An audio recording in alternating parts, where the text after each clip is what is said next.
आदाब नाज़रीन, Mysore BJP minority office में बीजेपी माइनॉरिटी मोर्चा का एक अहम इजलास तरतीब किया गया। यहाँ के हर हल्के के जिम्मेदार को यहाँ पे बुलाया गया और उनकी तफसीली कार्रवाई जो अब तक की गई है उन तमाम पे रोशनी डाली गई।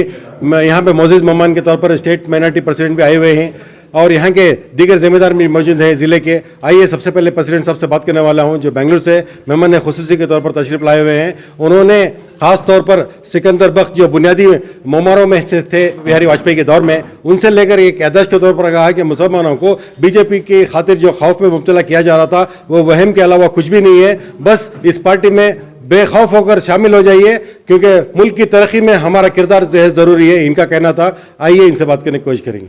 जो माइनॉरिटी मोर्चा का इजलास में आप पहुंचे हैं जी सर, आपको कैसा लगा है कि तरतीब? नहीं, इसमें बेहद खुशी और मसरत हासिल हुई और सबसे पहले मैं मैसूर वालों को मुबारकबाद देता हूं कि मैसूर के तारीख में जो है पहली मरतबा एक औरत जो है जी मेयर के तौर पे चुना गया है। इसलिए मैं पेरेंट बॉडी को इसकी मुबारकबादी पेश करता हूँ, बिलखुसूस प्रताप सिम्हा साहब को, जो उनका नाम है प्रताप सिम्हा, उसी तरीके से वो शेर के जैसा काम करके उनके नाम के साथ शेर लगा हुआ है। सिम्हा कन्नड़ा में शेर को कहते हैं, तो उसी हिसाब से वो शेर के तौर पर काम करके ये मेयर को जिताए हैं।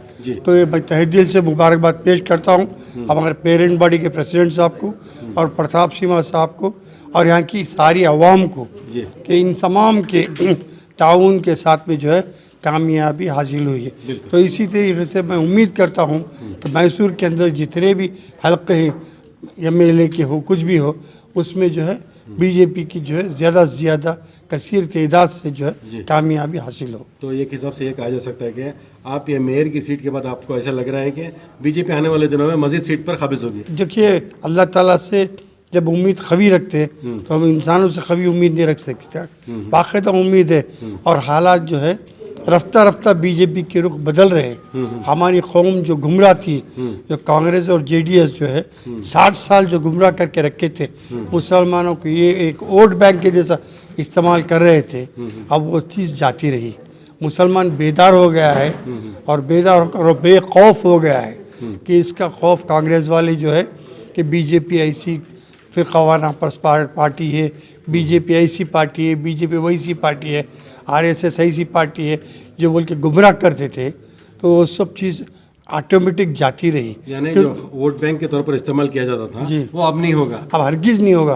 क्योंकि देखो, मुसलमानों के लिए जो है बीजेपी एक फ़िरक़ावाना पार्टी बोल के जो बोलते थे, तो बीजेपी साबित करके दिखा दी कि ट्रिपल तलाक का जो मसला था वो अबालिश होने के बाद में कई लाखों औरतों के, लड़कियों की ज़िंदगियाँ बच गए, बच्चे माँ बाप होते हुए यतीम और यसीर होने से बच गए, तो उनकी ज़िंदगी अब खुशहाल गुजरी।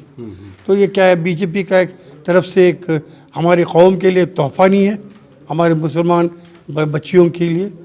तो इसलिए मैं हमारे आदमियों से गुजारिश करता हूँ कि हमारे कौम जो है बीजेपी की तरफ आए, ज़्यादा से ज़्यादा कसीर तादाद में आए और बिल्कुल बेखौफ हो के बीजेपी को वोट डालें।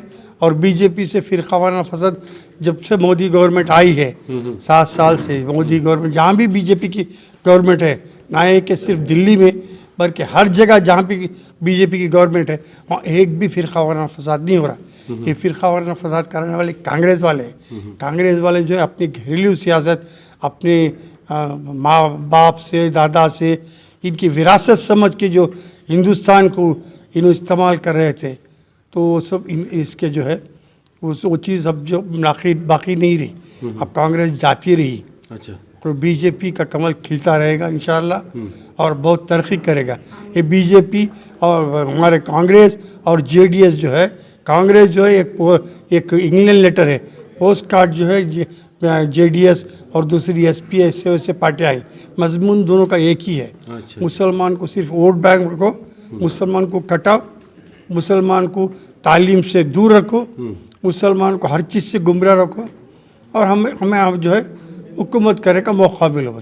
और मुसलमान को मैं ताकीद देना चाहता हूँ और एक हिदायत देना चाहता हूँ, एक आजिज़ाना गुजारिश इल्तमास करना चाहता हूँ कि अपनी औलाद को दीन की तरफ, तालीम की तरफ मुतवज्जा करें और तालीम हद से बेहद जहाँ तक हो सके 2 टाइम खाओ खाना, 3 टाइम की वजह 2 टाइम खाओ, बच्चों को तालीम की तरफ तवज्जो दे, वो तवज्जो करके बच्चों को अच्छे से अच्छा पढ़ाए।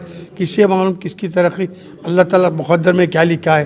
कभी एक बच्चा इंग्लिश अच्छा साइंसदान हो, कहीं भी एक बच्चा अच्छा लायर हो, कोई अच्छा डायर हो तो ऑटो ड्राइवर के बच्चे आज IAS ऑफिसर हो गए। तो इसमें जो है ये ना सिर्फ कौम और मिलत का फ़ायदा है, बस तालीम को हथियार बना, कौम और मिलत का फ़ायदा है, बल्कि हिंदुस्तान के लिए फ़ायदा है। सर एक आखिरी सवाल, माजी की जो तल्ख यादें हैं जी, क्या उन्हें फरामोश करके आगे बढ़ना वक्त की ज़रूरत है? बिल्कुल बिल्कुल फरामोश करना।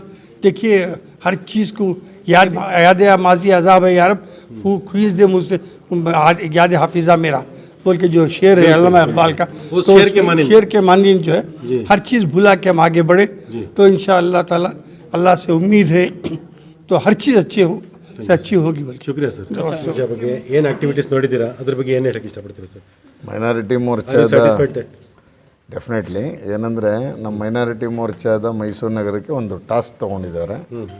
ಏನು ನರಸಿಂಹರಾಜ ವಿಧಾನಸಭಾ ಕ್ಷೇತ್ರದಲ್ಲಿ ಏನೋ ಒಂದು 60 ಬೂತ್ಗಳಲ್ಲಿ ನಾವೇನು ಬೂತ್ ಕಮಿಟಿ ಅಂತ ಮಾಡ್ತಾಯಿದ್ದೀವಿ, 1 ಬೂತ್ 10 ಯೂತ್ಸ್ ಅಂತ. ಆ ಟಾಸ್ಕನ್ನು ಕಲೀಮ್ ಅವ್ರಿಗೆ ಹೇಳಿದೆ. Already comment sir? Yes sir, already comment. ಅದಕ್ಕೋಸ್ಕರ ಅವ್ರಿಗೆ ಹೇಳಿದ್ದೀವಿ, ಅವರು ಅದನ್ನು ಈ ತಿಂಗಳಲ್ಲಿ ಶುರು ಮಾಡಿ ಒಂದು 2 ತಿಂಗಳಲ್ಲಿ ಮುಗಿಸ್ಬೇಕು ಅಂತ. ಅಲ್ಲಿಗೆ 60 ಬೂತು ಅಂದರೆ ನಮ್ಮ ಹತ್ರ ಹೆಚ್ಚು ಕಡಿಮೆ ಒಂದು 600-700 ಜನ ಮೈನಾರಿಟಿಯ ಮೋರ್ಚಾದ ಕಾರ್ಯಕರ್ತರಾಗಬೇಕು ಅಂತ ಹೇಳಿದೆ. ಆ ನಿಟ್ಟಿನಲ್ಲಿ ಇವತ್ತಿನ ಕಾರ್ಯಕಾರಿಣಿ ನಮಗೆ ಯಶಸ್ಸನ್ನು ಕೊಡುತ್ತೆ ಅಂತ ನಾನು ಅಂದ್ಕೊಂಡಿದ್ದೀನಿ. ಮೊನ್ನೆ ಸಿಕಂದರ್ ಬಗ್ದು ಇಲ್ಲಿ ಜಯಂತಿ ಆಯಿತು, ಅನಿಲ್ ಸಮೂದ್ ಸರ್ ಸ್ಪೀಚು ಮಾಡಿದ್ರು, ಅದು ಏನು ಮೆಸೇಜ್ ಕೊಡೋಕ್ಕೆ ಇಷ್ಟಪಡ್ತೀನಿ ಸರ್? ಏನಂದರೆ ಸಿಕಂದರ್ ಭಕ್ತು ನಮ್ಮ ಪಾರ್ಟಿಯ ಒಂದು ಬಹಳ ದೊಡ್ಡ ನಾಯಕರು. ನಮ್ಮ ಪಾರ್ಟಿ ಒಳಗೆ ಉಪಾಧ್ಯಕ್ಷರಾಗಿದ್ದರು, ಒಂದು ಸಲ ಜನರಲ್ ಸೆಕ್ರೆಟರಿ ಆಗಿದ್ದರು, ಡೆಲ್ಲಿ ಚಾಂದಿನಿ ಚೌಕಲ್ಲಿ ಅವರು ಎಲೆಕ್ಟ್ ಆಗ್ತಾಯಿದ್ರು. ಅಂದರೆ ಒಂದು ವಿಚಾರಕ್ಕಾಗಿ ಇದ್ದಂಥವ್ರು, ಯಾವತ್ತೂ ಭಾರತೀಯ ಜನಸಂಘದಿಂದ ಬಂದಂಥವ್ರು, ಆಮೇಲೆ ಭಾರತೀಯ ಜನತಾ ಪಕ್ಷ ಆದಮೇಲೂ ವಿಚಾರದಿಂದ ಯಾವತ್ತೂ ಹಿಂದೆ ಹೋಗಲಿಲ್ಲ. ಅಂದರೆ ನಮ್ಮದೇನು ಸಿದ್ಧಾಂತ ಇತ್ತು ಅದರ ಒಪ್ಕೊಂಡಂಥ ಶ್ರೇಷ್ಠ ನಾಯಕರು. ಒಂದು ಸಲ ಮೈಸೂರಿಗೆ ಅವರು ಕೇಂದ್ರ ಸಚಿವರಾಗಿದ್ದಂಥ ಸಂದರ್ಭದಲ್ಲಿ ಮೈಸೂರಿಗೆ ಬಂದು ಹೋಗಿದ್ದರು. ಆವಾಗ ಒಂದು ಸಾಮಾನ್ಯ ಹೋಟೆಲ್ ಅದು ಅಯ್ಯಂಗಾರ್ ಟಿಫಾನಿಸ್ ಅಂತ ಏನು 100 ಫೀಟ್ ರೋಡಲ್ಲಿದೆ, ಆ ಅಯ್ಯಂಗಾರ್ ಟಿಫಾನಿಸಲ್ಲಿ ದೋಸೆ ತಿನ್ಕೊಂಡು ಹೋಗಿದ್ದು ನಮಗೆ ನೆನಪಲ್ಲಿದೆ. ಅಂದರೆ ಅಷ್ಟು ಸಿಂಪಲ್ ಮ್ಯಾನ್ ಅಂತ ಸಿಕಂದರ್ ಭಕ್ತು. ಅದನ್ನು ಇತ್ತೀಚಿನ ದಿನಗಳಲ್ಲಿ ಭಾರತೀಯ ಜನತಾ ಪಾರ್ಟಿ ಪಕ್ಷದ ಕಚೇರಿಯಲ್ಲಿ ಅವರ ಜನ್ಮದಿನಾಚರಣೆ ಆಚರಿಸಿದ್ವಿ. Thank you sir. Thank you very much. आपके कांधों पर बड़ी जिम्मेदारियां हैं.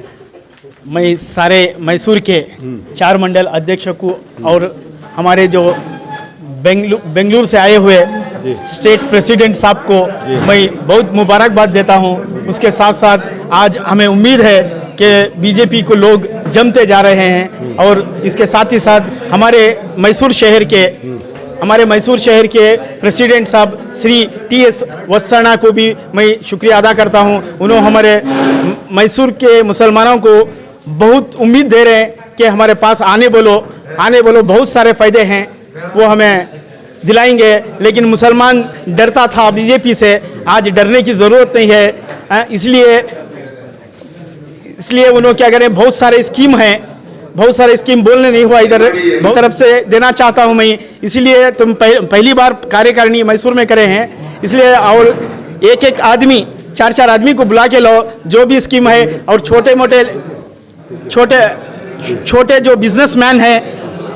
छोटे जो बिजनेसमैन हैं उनको जो लोन का सहूलत मैं खुद आके बैंक में कराता हूँ करके हमारे मैसूर शहर के अध्यक्ष TS वत्सना ने वादा किया है हमारे से.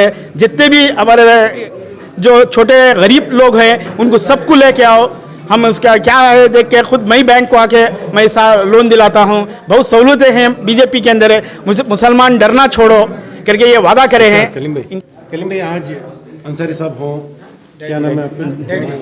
हुमायूं साहब हों, आपका नाम क्या है? आमिरा बेगम. तीनों को एजाज से नवाजा गया, किस लिए किया है? देखिए एक तो इनकी उम्र के लिहाज से हमें इनकी कदर इज्जत अफजाई की है. दूसरी बात यह है कि यह हमारे बीजेपी के अंदर बहुत सालों से है. करीबन अमीर आपा 20 साल से है, इनो 20 साल से हैं, सभी 20-20 साल से है. लेकिन मालूम नहीं था कि मुसलमान 20-20 साल से बीजेपी में है. बीजेपी में 20 साल से है, ये मालूम नहीं था लोगों को. लेकिन तो आज मालूम हुआ इनके तारीख और क्या क्या किए थे. ये जो अमीर आपा हैं इन्होंने एक बार बीजेपी के कारपोरेटर को कैंडिडेट भी बने थे. अच्छा. तो लोगों को मालूम नहीं हुआ कि अमीर आपा ने बीजेपी के कैंडिडेट बने थे. बल्कि आज इतनी उम्र होने के बावजूद भी बीजेपी को बहुत सपोर्ट कर रहे हैं और लोगों को बुला के ला रहे हैं। और इसलिए हमें क्या किया, हमारे नगर अध्यक्ष टीएस वसाना ने बोले तो तुम्हारे जो सीनियर्स हैं अभी आज 3 जनों को करे हैं, ऐसे सीनियर्स को मैसूर बुला के उनको इज्जत अफजाई करो और उनको क्या ज़रूरत है ये पूछो। इतना बोले, इसका शुक्रिया।